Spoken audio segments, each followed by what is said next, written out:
अब आईएमएफ हमसे ये मजीद डिमांड कर रहा है कि वो 65 अरब रुपए भी आपने अगले 2 माह में वसूल करने हैं, जो कि आपने छोड़ दिए थे फ्यूल प्राइस एडजस्टमेंट की बद में बिजली के बिलों में।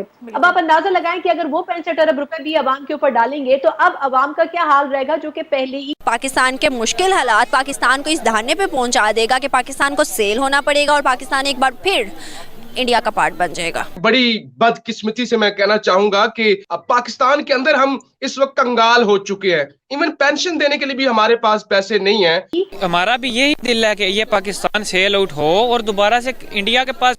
हम हिंदुस्तान में पैदा हुए यहीं के हैं, चाहे आपने उसका पाकिस्तान बनाया हो, बांग्लादेश, नेपाल, लंका, कुछ भी।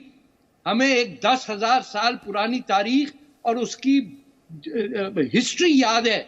आप आए हैं किसी तुर्की घोड़े के ऊपर, टट्टू के ऊपर।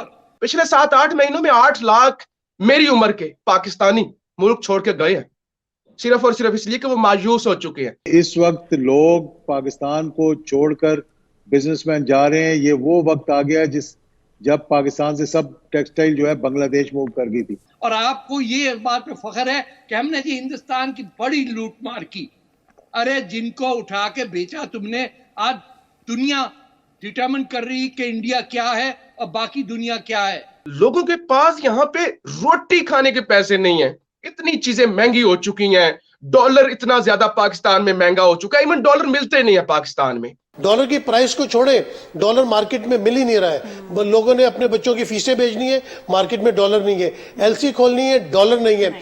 ये तो मुल्क के साथ गद्दारी हो रही है, यानी शर्म से डूब के मरने की है कि 9 महीनों में पाकिस्तान के साथ जो हुआ है, हम यहाँ पे बैठ के रोते हैं। एक लिस्ट जिसमें 35 कंट्रीज ने अपना इंटरेस्ट शो किया है इंडियन रुपी में ट्रेड करने के लिए इंडिया के साथ। इवन की लिस्ट में ये बात भी शो की गई है कि ग्लोबल रिस्पेक्ट हासिल कर सकता है इंडियन रुपी। बात करूँ तो स्ट्रीम मीडिया, सोशल मीडिया, लोग वहाँ पर ये बातें कर रहे हैं, ये कवर कर रहे हैं कि भाई पाकिस्तान के गिरते रिजर्व, पाकिस्तान के मुश्किल हालात पाकिस्तान को इस दहाने पे पहुँचा देगा कि पाकिस्तान को सेल होना पड़ेगा और पाकिस्तान एक बार फिर इंडिया का पार्ट बन जाएगा। ये बिल्कुल आपकी बात ठीक है। हमारा भी यही दिल है कि ये पाकिस्तान सेल आउट हो और दोबारा से इंडिया के पास चला जाए, तो दोबारा लीद में चले जाए। इसमें गलती तो कोई नहीं है। क्यों ऐसे कह रहे हो? ये चीज़ भी मैं आपको बताता हूँ। एक तो आप नॉलेज देख लें पाकिस्तानियों का, को देख लें, कंपैरिजन किसी किस्म का बनता ही नहीं है। ये बहुत बड़ी बेवकूफ़ी है कि आप पाकिस्तान को इंडिया के साथ कंपेयर कर रहे हैं। आप नहीं कर सकते। अगर ऐसा हो जाता है कि पाकिस्तान इंडिया एक पार्ट बन जाते हैं तो आप क्या समझते हो अब पाकिस्तान के उठने के चांसेस हैं उसके बाद? नहीं, उसके बाद कैसे चांसेस हो सकते हैं? हमें अभी कोई मिलकर भी नहीं उठ सकते। क्यों? वो इसलिए कि पाकिस्तान के पास है क्या जो ये मिल के उठेंगे? ये दे क्या सकते हैं? ना नॉलेज दे सकते हैं ये इंडिया को, ना ये अपनी कोई इंडस्ट्री दे सकते हैं, ना इनके पास मोबाइल इंडस्ट्री है, कुछ भी इनके पास नहीं है। इनफैक्ट देखिए, हम चाइना की जितनी भी कंपनी है, शाओमी कंपनी है, रियलमी, रेडमी, सारे ये इंटरलिंक करके तो अब सारे ऑफिस, एप्पल अपने ऑफिशियल जो है वो लॉन्चिंग जो अगला आईफोन 14 आएगा वो तो करेगा इंडिया से। वो क्यों करेगा? कि इंडिया पे उसको भरोसा है। पाकिस्तान के साथ वो क्यों कुछ नहीं करता? पाकिस्तान में भी माशाल्लाह से कोई भी एप्पल स्टोर नहीं है पूरे पाकिस्तान में। ठीक है, ये चीज़ है। पाकिस्तानी बहुत इस टाइम नीचे जा रहे हैं। और अब ये अगर लाहौर की बात कीजिए, हम जिधर खड़े हैं यहाँ पे इन्होंने एक ड्रामेबाजी बना दिया कि 10 बजे आपने हर चीज़ बंद कर देनी है। वो क्या है? लोगों को दिखाने के लिए कि यहाँ स्मोक है। ये बेसिकली स्मोक का रीज़न नहीं है।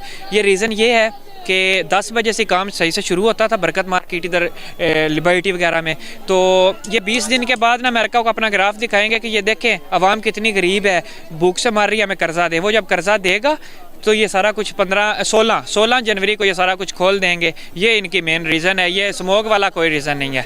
ना स्मोक है, ना फॉग है, इधर कुछ भी नहीं है। ये सब जो मीडिया है ना, ये लोगों को गुमराह करने की कोशिश कर रहा है और कुछ भी नहीं है। मैं बात करूँ ना इंडिया और पाकिस्तान की, कि पाकिस्तान और इंडिया को टाइम पीरियड एक जितना हुआ है, लेकिन आज इंडिया को प्रेसिडेंसी मिल गई। इंडिया को G20 की मीटिंग में अगला जो 2023 में वो उनको मिल गया कि आप करवाएं।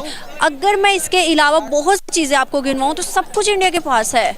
इवन के वहाँ इन्वेस्टमेंट के साथ लोगों ने रिलेशन अच्छे बनाना शुरू कर दिया है। अगर हम भारत की मीडिया की ही बात करें, उनका कहना है कि पाकिस्तान अब डर गया है जब से मोदी आया है। क्या आपको लगता है? पाकिस्तान डरा तो खैर नहीं है, लेकिन ये कुछ कर नहीं सकता। इसलिए फिर जो भी न्यूज़ आती है ना, वो क्या कहते हैं कि जो किसी का वो क्या कहते हैं बेदी होता है ना, वो बेचारा आगे से बोल नहीं सकता, वो जो बात करेंगे हमें माननी पड़ेगी। अब ये इंडिया और पाकिस्तान का हिसाब ये है ना कि हम ये चाहते हैं, आप इधर की अगर आप पुलिस फोर्स देख लें या कोई और देख लें, तो एक उन्होंने आदमी रखा होता है, वो छतरी उसके ऊपर रख के तो चल रहा है, वो अपना खुद हाथ में पकड़ते हैं। अगर मैं दोनों पॉलिटिक्स की ही बात करूं, अपने जितने भी पॉलिटिक्स पीछे, मैं 15 साल क्या है, 30 साल तो हमारे एक ही ने किया है, अगर मैं 45, 40, 50 की भी बात करूं पॉलिटिक्स को पीछे, और अगर मैं इस पॉलिटिशियन की बात करूं जो कि इंडिया में करंट है और इससे पहले, कैसे कंपैरिजन कर सकते? कंपैरिजन बिल्कुल बनता नहीं है। अब आप ये चीज़ देखें कि हमें एक तो हिस्ट्री सबसे गलत बताई गई है, हमें ना कोई कायदा रहमतुल्लाह अलैह की हिस्ट्री सही बताई गई है, ना कोई हमें अब जी 1965 की जंग पाकिस्तान जीता था, 1971 की पाकिस्तान जंग जीता था, यार कैसे जीता था? अगर जीता तो इंडिया हमारे पे हुकूमत करता।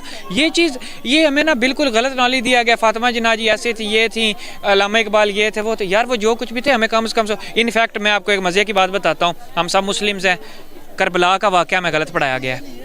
जब हमें करबला का वाक़या गलत पढ़ाया गया तो उससे आगे हम पाकिस्तान की क्या, पाकिस्तान की सियासत भी हमें गलत पढ़ाई गई है। क्या लगता है कि ये जो 71 की जंग या 65 की जंग बता के पाकिस्तानी स्टूडेंट्स को कि हमने जीती है, इसमें हमारा कोई फैक्ट है, कोई बेनिफिट है? हम जो बच्चों को गलत बयानी कर रहे हैं, ये बिल्कुल गलत बयानी करके नफरत फैलाने की कोशिश कर रहे हैं। अब हम कहते हैं, अब वालिदैन है ना, वो बच्चों से कहते हैं कि इंडिया से आप नफरत करें। आज हमने थोड़े से उनके बच्चों के शॉर्ट्स लिए थे, वो यही कहते हैं कि जी हम नफरत करते हैं, हमें वालिदैन ने सिखाया है। इनको घर से तरबियत ये दी गई है कि आपने एक बंदे को, अच्छा हम कहते हैं कि यार किसी को डिग्रेड नहीं करना चाहिए। यार हम पाकिस्तानी खुद ऑलरेडी डिग्रेड है, हमने किसी को क्या डिग्रेड करना है? जब हम बात करते हैं कि इंडिया को हम छोड़ेंगे नहीं, इंडिया से हम कश्मीर छीन के लेंगे, इंडिया मोदी को हम नहीं छोड़ेंगे, तो हमें यह देखना चाहिए कि अगर आज हमारी इंडिया के साथ जंग हो जाती है तो क्या एक ऐसा मुल्क जिसके पास रिजर्व भी अपने नहीं है, वो सऊदी अरब से ले रहा है और दूसरे मुल्कों से कह रहा है, और IMF और बाकी जो central bank, Asian central bank, उससे ले रहा है, और इस वक्त डिफॉल्ट की हम पोजीशन पर पहुंचे हुए हैं। हमारे अपने मिनिस्टर्स ये कह चुके हैं कि जो पेंशन होती है ना, ये बूढ़े बुजुर्ग छोटे छोटे नौकरियों वाले जो रिटायर हो जाते हैं और उसके बाद वो पेंशन पे अपना गुजारा करते हैं, उनको देने के लिए पेंशन नहीं है। और लोगों के बिजली के बिल इतने ज्यादा आ रहे हैं कि 100 यूनिट इस्तेमाल करता है, बिल उसका पाकिस्तानी को 20-25 हजार आ जाता है, और लोगों की यहाँ पे एवरेज सैलरी तो 18 से 20 हजार है ना। तो लोग, हम बात कर रहे थे कि ये पोजीशन है मुल्क की इस वक्त।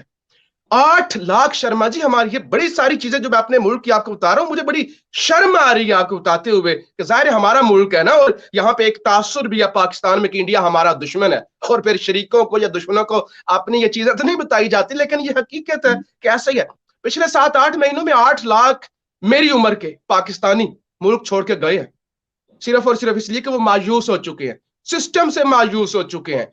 ये अभी कल ही वो जो 2 दिन पहले बन्नू के अंदर हुआ, वो TTP यहाँ पे कंट्रोल से बाहर है, उधर से चमन के अंदर और अफगान बॉर्डर से हमारे जो सिक्योरिटी का मसला है। तो इस वक्त 2 हमारे बड़े मसले हैं, एक सिक्योरिटी और दूसरा ये इकोनॉमिक सिक्योरिटी। ये दोनों चीजें इस वक्त जो है वो बड़ी हाई रिस्क पर है पाकिस्तान के अंदर, और इस वक्त ये सारी बातें करना इंडिया के अगेंस्ट और सारी चीजें ये सूट नहीं करती। इस वक्त बहुत बुरा हाल हो चुका है शर्मा जी पाकिस्तान का, और मुझे लगता है कि कोई कामयाबी मैं गिनवा नहीं सकता। हाँ, ये कामयाबियां जरूर हैं कि पाकिस्तान के अंदर इन्होंने वो जो ताकतवर इंस्टीट्यूशन होती है उनको इस्तेमाल करके अपने केसेस जरूर माफ करवाए हैं,